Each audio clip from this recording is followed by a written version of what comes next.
Vous êtes dans l'émission Youth Chat sur Caribbean Youth.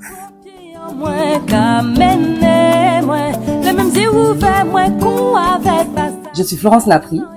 Je crois qu'on dit artiste multicasquette. Je chante, j'apprends à danser.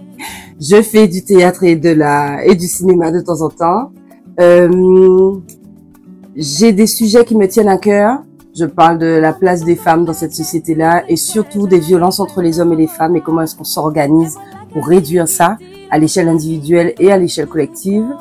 Je m'engage pour la culture guadeloupéenne parce que je pense que c'est une culture merveilleuse et fantastique et fabuleuse et que le monde entier devrait la connaître et s'en inspirer. Ah, voilà. Ouais, non. Zéro état d'âme pour dire ça. Zéro état d'âme pour dire ça, je le pense. Vraiment, c'est une très très belle culture et elle gagnerait à être aimée de nous d'abord et du monde entier dans la foulée. Avant tout, je suis une chanteuse. J'ai 3 albums, je pense qu'on peut dire ça comme ça, à mon actif.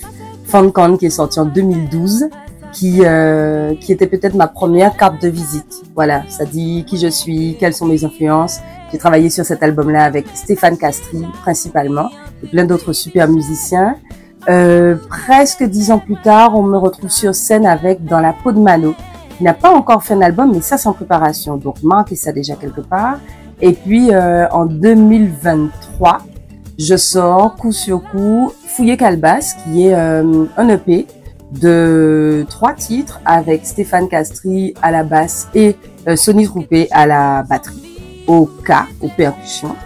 Et puis juste après, il y a Certifié Live avec Éric Delblond, Sonny Troupé de nouveau et qui j'oublie, Audrey Clodion. On a aussi la voix de Stargy avec qui je travaille beaucoup pour tous les projets dont je vais vous parler tout à l'heure. Tout ça, vous les trouvez sur les plateformes de téléchargement et sur Bandcamp. Ça, c'est le premier lien et nous qui Bazokli a pris. Bandcamp, florencenapri.bandcamp. À travers la musique, je me suis retrouvée très tôt à faire de la comédie musicale avec la compagnie DNK par exemple il y a plusieurs années, avec d'autres compagnies. Et puis en 2019, je présente Dans la peau de Mano, qui est un spectacle musical dans lequel je mêle la musique évidemment et le théâtre et la comédie. Doucement, parce que ce que j'ai envie de raconter dans cette histoire, c'est Manuela Pioche, l'une des premières chanteuses guadeloupéennes dans les années 50, 60, à faire un métier que les femmes ne font pas, à vivre une vie que les femmes ne vivent pas et à revendiquer et peut-être même sans le vouloir une place qui est la sienne et que peut-être on a eu du mal à accepter à ce moment-là. Je dis qu'on a dû avoir du mal à l'accepter parce que quand Manuela Pioche meurt à l'âge de 37 ans avec un merveilleux répertoire derrière elle, on l'oublie. Peut-être parce que sa réputation, mauvaise réputation, elle fréquentait des hommes, elle buvait du gin. Et en Guadeloupe, dans les années 50, on ne fait pas ce genre de choses. Peut-être que cette mauvaise réputation a influencé nos aînés, pour le coup, à la garder sous cloche, à la cacher quelque part et à ne pas transmettre cette histoire-là. Ce que je trouve dommage dans la mesure où ce personnage-là de Manuela Pioche porte vraiment quelque chose de la culture guadeloupéenne, de l'histoire guadeloupéenne et de l'histoire des femmes guadeloupéennes. Donc, dans la peau de Mano en 2019, il me semble important de la ressusciter. Et pour moi, ça pouvait pas se faire uniquement en musique, avec un concert qui reprenait ses titres. Il fallait raconter l'histoire. Et pour raconter l'histoire, j'ai ressenti le besoin de passer vraiment du côté de la comédie. Et ça, c'est un travail que je poursuis avec le spectacle qui est en train de se monter et qui s'intitule Rebelle et la bête, le spectacle, et où je vais continuer à questionner ces questions de femmes et de place de femmes, mais surtout, plus brutalement, je pense, les questions de violence entre les hommes et les femmes. Ça me permet de parler d'une autre casquette, qui est ni la musique ni la comédie, et qui est celle du podcast. En 2020, toujours, je sors un podcast, Rebelle et la bête, dans lequel je fais mon MeToo et mon Balance ton port. Parce que il me semble qu'en Guadeloupe, Martinique, Guyane, chez nous, on parle pas suffisamment de ces histoires-là, de ces histoires de violences faites aux femmes, de ces histoires d'abus répétés, et que nous, on a peut-être admis comme étant normaux ces abus-là, comme étant, comme faisant partie de la vie quotidienne. Parce que c'est une façon de survivre, parce que c'est une façon de pas s'exploser la cervelle, mais en même temps, peut-être que ça contribue à ce que ça se poursuive et que il me semble en tout cas, qu'on a la responsabilité individuellement de se positionner. Comment je fais partie de cette société-là dans laquelle la violence est à tous les coins de rue H24 envers les femmes, mais pas uniquement, hein, envers les enfants, comment est-ce qu'on appelle ça, le harcèlement scolaire notamment, envers les hommes, envers les individus en réalité dans la rue, sur la route, au travail, dans la famille, etc., etc. Et donc ce podcast Rebelle et la Bête qui est sorti en 2020, je le développe sous une toute autre forme, via un spectacle dans lequel on va beaucoup parler d'amour et de tout ce qui peut se cacher derrière l'amour et qui est beaucoup, beaucoup, beaucoup moins lumineux, beaucoup, beaucoup, beaucoup moins joli. Rebelle et la Bête, le spectacle, c'est un gros projet. Ça fait 2 ans et demi que j'y travaille, notamment avec Stargy, où on est en co-direction artistique. Il y a Timalo qui a écrit des titres pour ce spectacle, qui est principalement musical. En tout cas, au début, il a été pensé comme ça. J'ai fait appel à Alain Verspan pour la mise en scène. Et c'est déjà avec lui que j'ai travaillé sur Dans la peau de Mano. On a de la danse. Je disais tout à l'heure que j'apprends à danser. Parce que ouais, il va y avoir de la danse. Et c'est Stella Moutou-Seba qui va s'occuper de cette partie-là. Sur scène, à mes côtés, il y a Stargy, il y a Mimi Nelzi et Lydia Barlagne aux voix, il y a Marcian Smith à la guitare, Éric Delblon à la basse, Audrey Clodion au piano et Johan Danier à la direction musicale et à la batterie. Ça va être fantastique, ça va être plein de paillettes, ça va être plein de joie, plein d'humour, plein de jeux et en même temps, on va vraiment purger, j'espère, plein de bobos. La première aura lieu le 5 octobre à l'Archipel. Vinizote, prends place à Zot des pieds à présent, criez-nous pour nous permettre des notations lisses et il y en aura plein d'autres derrière, j'espère bien.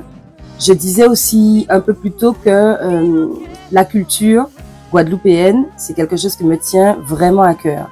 Le développement de la culture dans une optique économique viable pour les acteurs culturels, pour les artistes, pour le public également, pour le pays.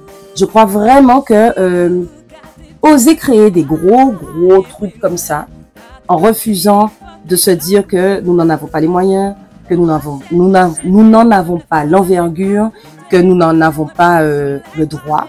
Je crois qu'il faut passer à autre chose et peut-être bousculer. En tout cas, Rebelle et la Bête, le spectacle, en plus de parler de ces questions difficiles, c'est aussi une façon de dire la culture guadeloupéenne rayonne fort, fort, fort.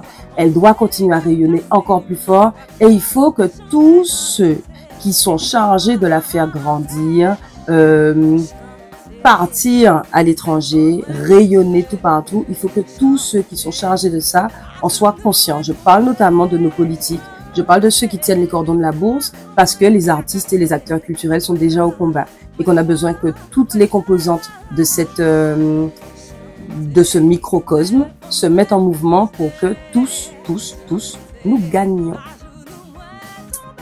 Femmes engagées, ouais. Faire de la musique en chantant la Guadeloupe, faire de la musique en disant la Guadeloupe, faire de la musique en montrant la Guadeloupe, c'était déjà un engagement qui date de plusieurs années déjà, vraiment. Et puis, il y a 3 ans, ouais, il y a 3 ans, avec d'autres cinglés, nous investissons le CAC. Qu'est-ce que c'est?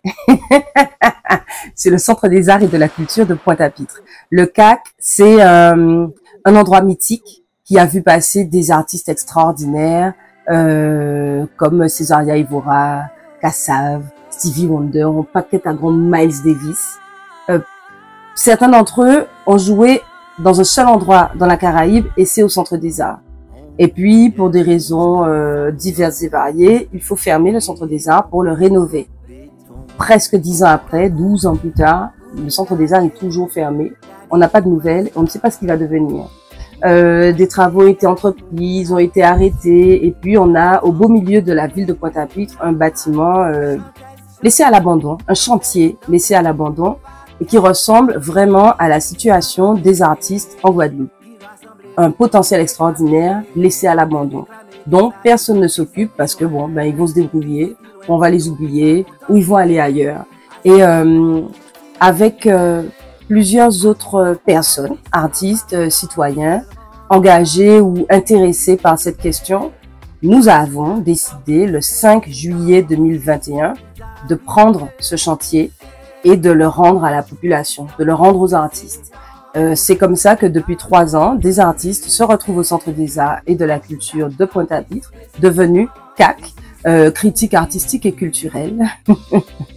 Et ils ont investi les murs, ils ont investi les lieux, des graffeurs y ont peint plein de choses merveilleuses, des sculpteurs y ont laissé des œuvres merveilleuses, des danseurs se sont installés dans toutes les pièces, dans ces 7000 mètres carrés, pour pouvoir créer des chorégraphies, inventer des histoires. Des pièces de théâtre se sont montées là-bas aussi, et une vie artistique s'est mise en place presque toute seule justement pour rappeler à quel point la culture et les arts sont vivaces en Guadeloupe et pour véritablement mettre l'accent sur la nécessité de faire attention à cet énorme potentiel, à cette énorme richesse qui est la nôtre, et pousser encore nos politiques à réfléchir à une politique culturelle digne de ce pays, digne des enfants que nous sommes, des enfants que nous aurons, de l'avenir que nous créons.